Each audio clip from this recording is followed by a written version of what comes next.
12-fold increase from 30 years ago. We have now outstripped Russia as the world's most prolific jailer. This represents not a response to an upsurge in violence.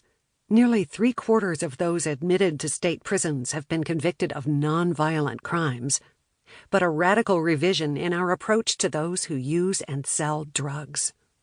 Since 1980, the number of people behind bars for breaking the drug laws has increased 12-fold, far outstripping the growth of the prison population as a whole. The prison boom has done more than rob individual children of the presence of a parent. It has stripped poor communities of the most valuable resource they have left: familial bonds. In neighborhoods across the country, drained first of fathers, then of mothers, children rely for care on impoverished grandmothers or a series of paid strangers. These children celebrate a parent's release with cyclical regularity, then lose hope in increments as she fights a losing battle against joblessness, untreated addiction, and the intractable stigma of a criminal record. What it means to a child to lose a parent to prison depends, of course, on individual circumstance, whether that parent is a mother or a father, whether the child lived with that parent before the arrest, and what the family's circumstances were, why and for how long the parent will be incarcerated, who cares for the child in the parent's absence, and what supports that child obtains. Overall, however, the picture drawn by researchers, and in interviews by children themselves, is bleak. The children of prisoners suffer from anxiety and attention disorders, or from post-traumatic stress. They are likely to bounce from one caregiver to another, to have and to cause trouble in school. Often poor to begin with, they get poorer once a parent is arrested. As many as half of all boys whose parents do time will wind up behind bars themselves, a formula that virtually guarantees one generation's prison boom will feed and fuel the next. A successful corrections system doesn't grow, criminologist Stephen Richards has observed. If they were correcting anybody, they'd shrink. As our failing prison system continues to expand its reach, more and more of our children fall under its shadow, denied the light of parental attention they need in order to grow.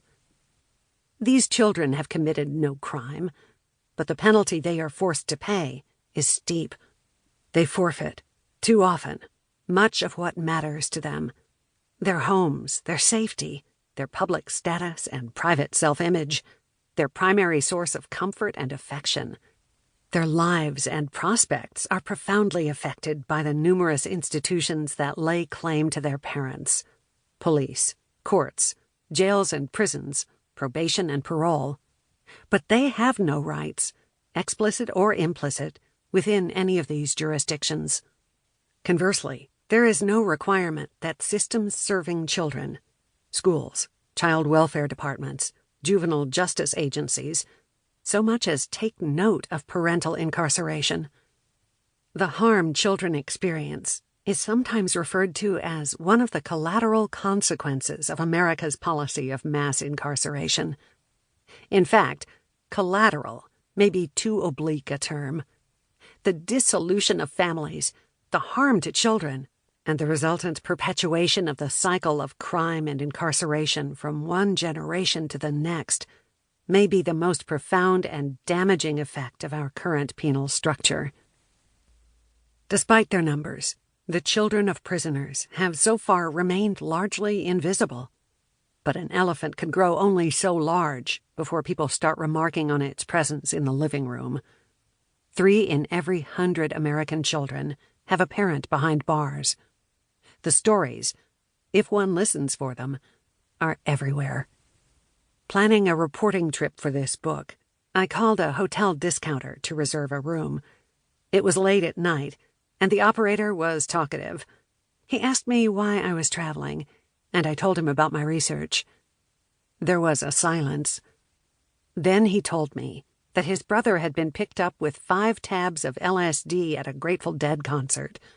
The brother was in prison, and the operator, who was 29 years old, was caring for his brother's 3 daughters.